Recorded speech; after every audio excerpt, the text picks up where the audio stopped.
सर्वांना नमस्कार।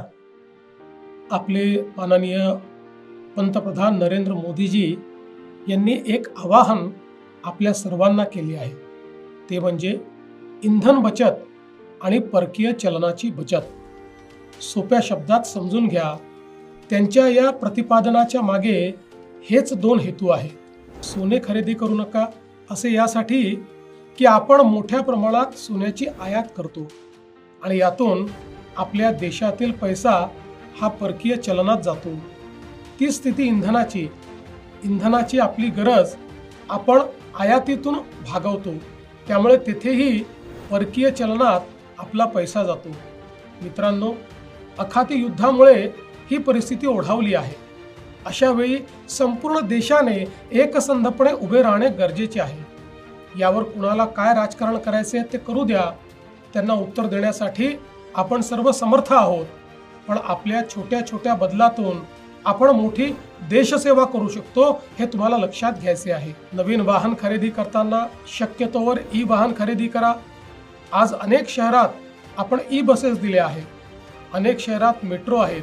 शक्यतोवर सार्वजनिक वाहतुकीचा वापर करा। कार वापरणे आवश्यक असेल तर ती समूहाने वापरा, म्हणजे आपल्या आसपासचे मित्र गोळा करून एकत्र प्रवास करा। आठवड्यातून एक दिवस नो व्हेकल डे पाळण्याचा प्रयत्न करा। कोविडच्या काळात आपण वर्क फ्रॉम होम मध्ये पारंगत झाले आहोत, तेही पर्याय पडताळून बघा। AC 24 डिग्रीच्या खाली वापरू नका। परदेशातील प्रवास टाळा।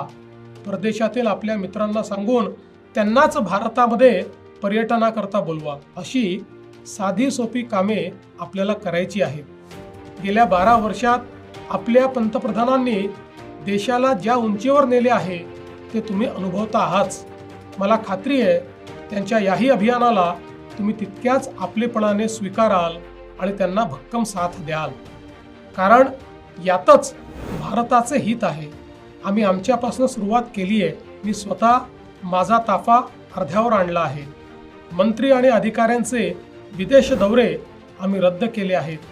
सरकार पातळीवर इतरही अनेक निर्णय आम्ही घेत आहोत। असे करताना उद्योग जगत संबंधित घटकांचे हित देखील जपण्यात येईल, त्यांनाही विश्वासात घेऊ। चला, आपण सारे मिळून या अभियानात सहभागी होऊया। राष्ट्र प्रथम या भावनेने एकजूट होऊया। जय हिंद, जय महाराष्ट्र।